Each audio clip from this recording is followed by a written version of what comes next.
Welcome to Desk Geek.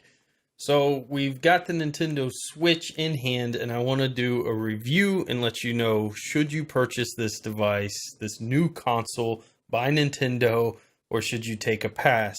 And I've gotten lots of individuals who have tweeted me or left YouTube comments asking, do you recommend to buy it?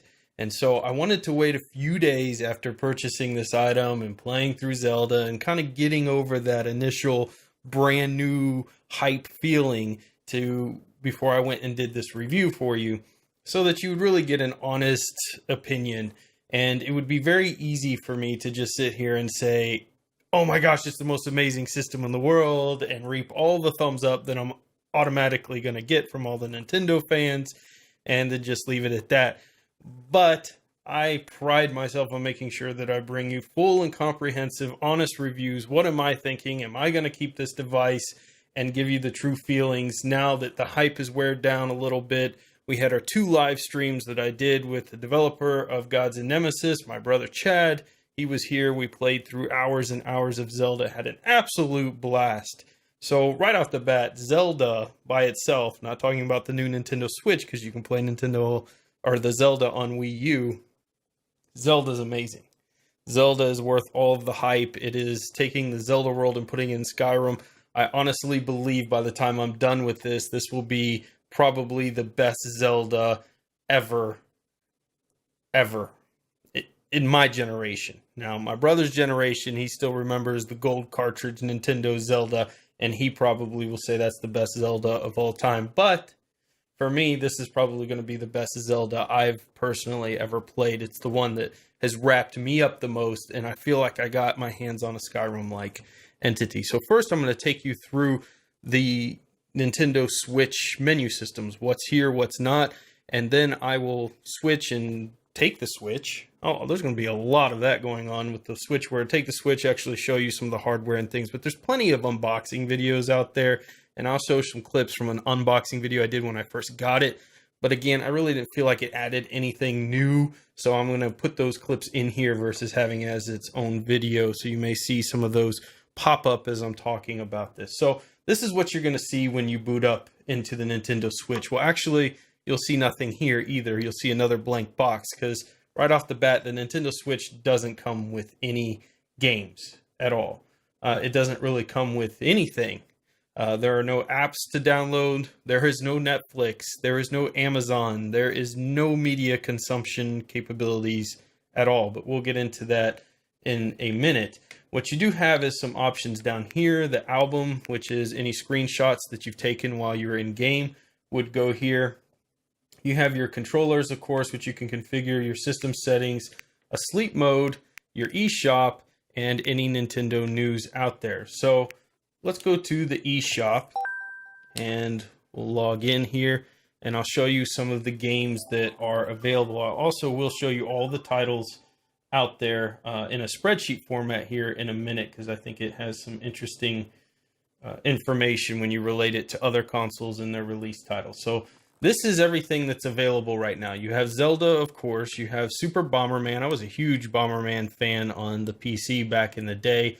But so you've got a new Bomberman game. But look at these prices. These are not entry-level prices by any means. These are full $50, $60 games, and that's kind of interesting, because Zelda, I get, that's a $60 game, but Bomberman, when you look at it, I don't know that that's a $60 game to me. You know, this is kind of indie level graphics. I'm sure it's an absolute blast to play and fun, and this is probably one I will end up picking up if it goes on sale.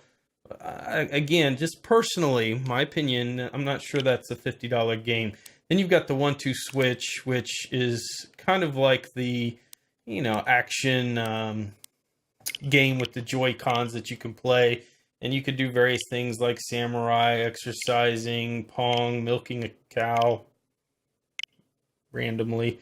But this is what I feel like they should have actually included with the Switch. Now, keep in mind, I mean, out the door, the system is very expensive. Bundling in the Pro controller, which is $70, you're looking at $405, I think is what my total came to for the system, Zelda game. So one game, the console, and a Pro controller.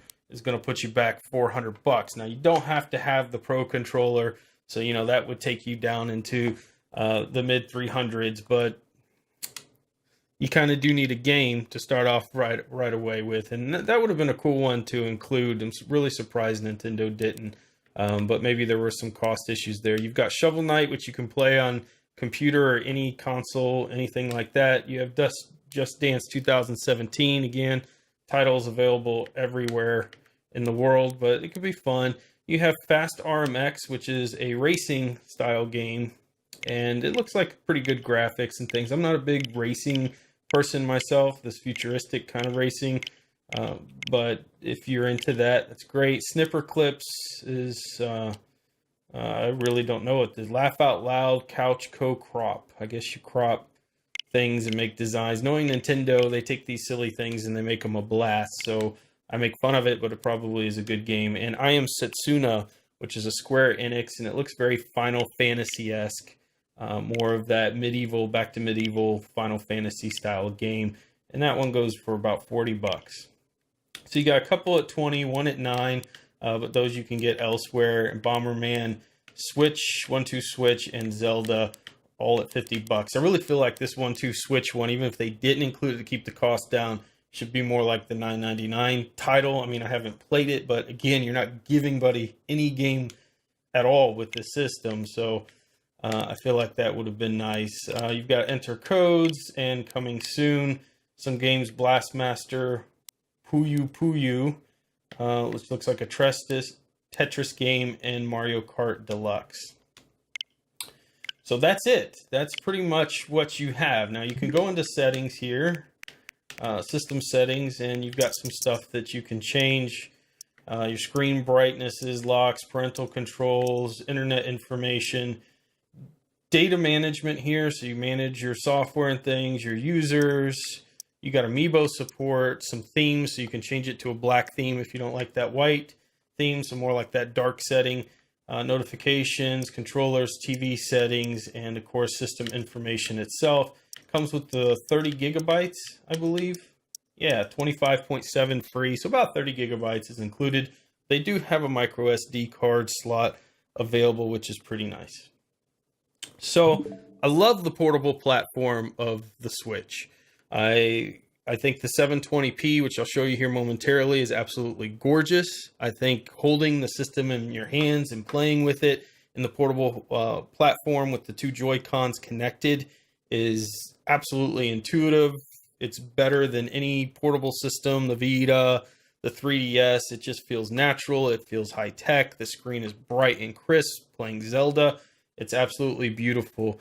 The Joy-Cons flexibility of being able to go to a party and hand somebody a controller instantly, having two controllers there available for people to play, was a really great idea, and I look forward to see how they implement that with some more games. The battery life on this, if you were to play Zelda straight, is about 4 hours. So you get about 4 hours of playing Zelda on the battery life, which I think is more than efficient. The system itself seems very sturdy. It's very Nintendo-esque. I feel like I could drop this thing and it probably, I don't know because I haven't dropped it, but I feel like you could drop it and it would survive a couple drops. I feel like it's very much stays with the signature Nintendo style, well-constructed feel that they generally do with their hardware. I like that they provide you both with the HDMI cables, the straps, you get the two controllers, you get the extra docking for your controllers, so you can have kind of like a Pro-like controller, but it's with the Joy-Cons, and it comes with that attachment, which is pretty nice, and I like that you can expand the memory with the micro SD card. One of the biggest limitations, though, is going to be, and I'm going to flip this screen here, you're going to see my XSplit for a second, but then I'll minimize it so you don't have that weird effect here. So let's go into our desktop view and let me show you. So these are the games that have launched with the Switch so far. You've seen the ones that I showed you, which are available. You've got a total of 12 games, and that is a very, very limited launch line. And in comparison, Xbox One launched with 28 games, PS4 with 26, and the Wii U, which was a very good console, especially towards the end, or now, if you go and pick one out, because it's got a lot more content available. But I was really surprised that what I was able to research, there were 23 launch titles available for Wii U when it came out. And Nintendo Switch only has 12. And you can really feel that when you have this system.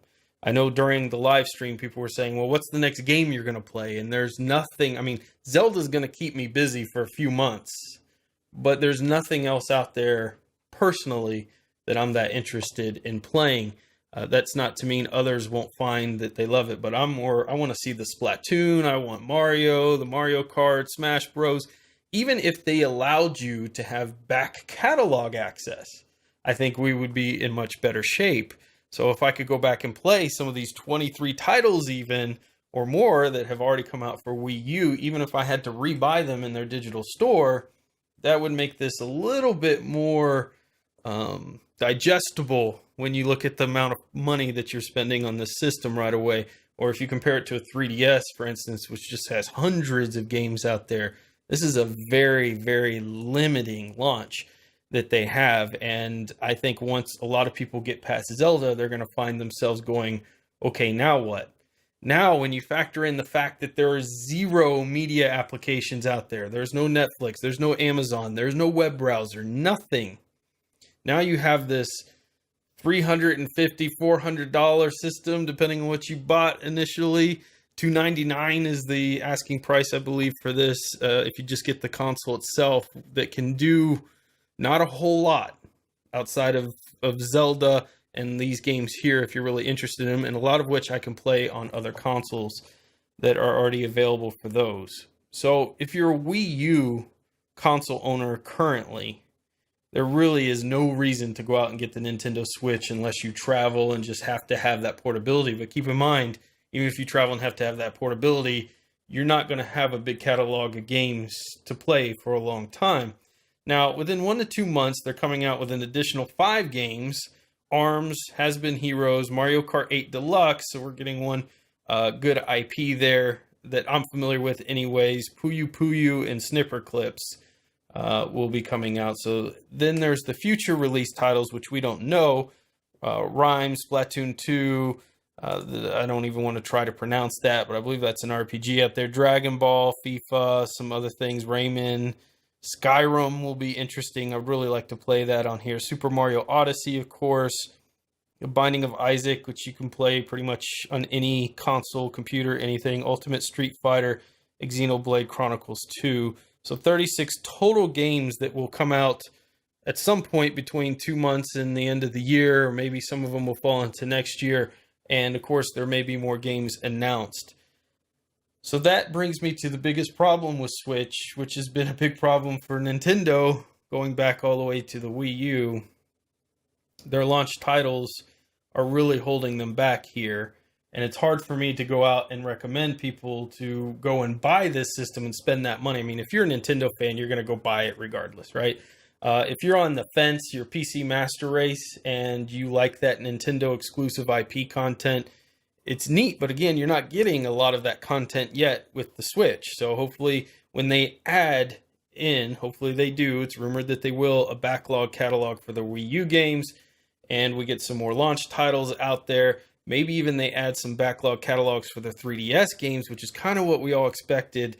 Then the Switch is really going to hold its value and be worth something. So I feel like if you go and buy it right now, you're going to play Zelda. You're going to get a couple months of joy out of that. You may find some other games to play, but you're not going to be completely consumed with the Switch until those other things actually start happening. And at that point, and the good news, everything I'm talking about is completely fixable. Right? Nintendo can absolutely solve this problem, and they have enough games and especially older titles and things out there to create a library as vast as the Xbox One and PS4 for sure. So the great thing about Nintendo is, even being a part of the PC Master Race, you can buy a Nintendo product and you don't get made fun of by your friends. So this is the Nintendo Switch, and you can see on the back of the Switch here, you've got these little buttons that you can push, and I can just simply push that and slide this controller out. So this is the Joy-Con controller with its buttons. And you've got a little minus button here. You've got a, a home button and your directional pad. You can slide onto this a little wrist strap device so you don't end up flinging it. And you've got 2 buttons on the top there that you can also utilize. And then here's your famous click sound here. You got that little sound. It echoes from the speaker, and plus it has a little bit of that physical sound. So pretty cool. The screen, I know you guys can't really see this very well, but the screen is very beautiful and tight. You can see it's an absolute beautiful picture there. And you're not going to be able to appreciate the fullness of it because of the setup that I have here. But it's very, very cool. And in the palm of your hands, when you're holding this and you're actually playing with the device, I can tell you that it fits like a glove. It feels very natural. It's not too heavy. Don't feel like you're going to get too tired. The speakers seem more than adequate. This is the flimsy kickstand here. And it's hard to demonstrate, but just the feel of it, it feels like really cheap plastic, and the locking mechanism just doesn't feel very tight. I feel like if I just pulled this barely, I could snap it right off. And that's the one part of the system that just does not feel complete to me. Let's go back to our game capture view here and dock this back in. There are also reports of individuals scratching their screen while they're docking their system, which is kind of scary. I haven't had the problem myself yet, so be very gentle as you're docking this. And one of the things you may notice right away is as soon as I docked it, it instantly transferred onto the screen, which is incredible. So there is absolutely no delay if you're playing portably and all of a sudden want to switch it to your TV to switch it. It's almost instantaneous. Even with the game capture and everything else, it just grabbed it up immediately and switched over. And of course, Zelda is just absolutely an amazing title. So overall, I think Nintendo has an amazing opportunity to have the best console that even the PC Master Race will go out and get in droves if they can fix a couple things. Get access to the backlog catalogs while all these other games are coming out for both 3DS, Wii, and Wii U. If they can get that implemented quickly, they're going to have a lot of time to get those quality titles we want. Additionally, they really need to get some apps in there for media consumption, browsers, Netflix, Amazon, some of the basics there, just like they had for the Wii U. Integrate that into the Switch as soon as possible. Once those things are done, Nintendo has a hit on its hands. As much as I talk about some of these negatives, I do think this is going to be one of the better consoles that Nintendo's ever released. I think people are going to really fall in love with it. The portability style that they've done, the way they've manufactured this, I think it is an absolute home run for Nintendo. They've just got some software things they've got to enhance to make it so that it's kind of worthy of that value. But again, from the physical hardware standpoint, well worth it. So that's my review. Leave your comments below. Let me know if you got a Nintendo Switch, if you'll be picking one up. Did this review change your mind? You hate me now because I dared talk anything negative about the Nintendo Switch? Probably. But in any case, until next time, get out there and fill your brains.